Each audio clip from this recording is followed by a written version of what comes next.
In 1 Thessalonians chapter 5, Paul says to the church in Thessalonica that they should pray without ceasing, pray continuously, pray nonstop. His advice is a little hyperbolic, obviously, and also directly opposed to the title of our book, which is Never Pray Again, also hyperbolic. You can't pray without ceasing and never pray again at the same time. Those two things are opposed to each other. So are we contradicting Paul here? Are we saying that you should do the opposite of Paul? Yes, in this sense.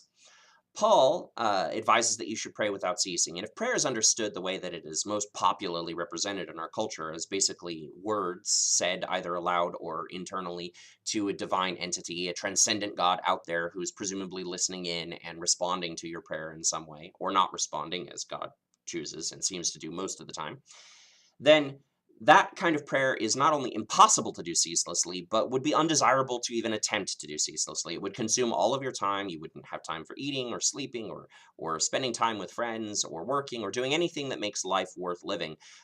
If you were to attempt to pray ceaselessly in this fashion, it would be horribly self-destructive. It would be terrible advice, which I strongly urge you not to follow. Therefore, most people, when interpreting this passage from Paul, try to put some other different spin on the word or meaning of prayer here. They try to say that it's he means some kind of continual internal communion with God going on even when we're not aware of it, even when we're sleeping or we're otherwise occupied and not paying attention to it.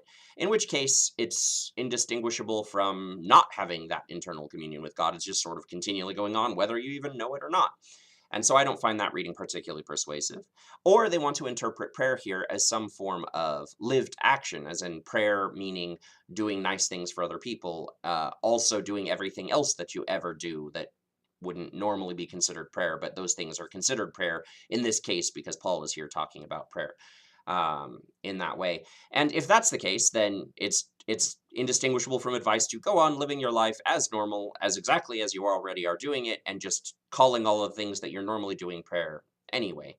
So for all of those reasons, I think that our advice to never pray again is more cogent, more sound, and if you read our book, you'll see why the things we recommend you do in place of prayer would be exactly the things that Paul would actually want you to do instead of wasting your time trying to pray without ceasing.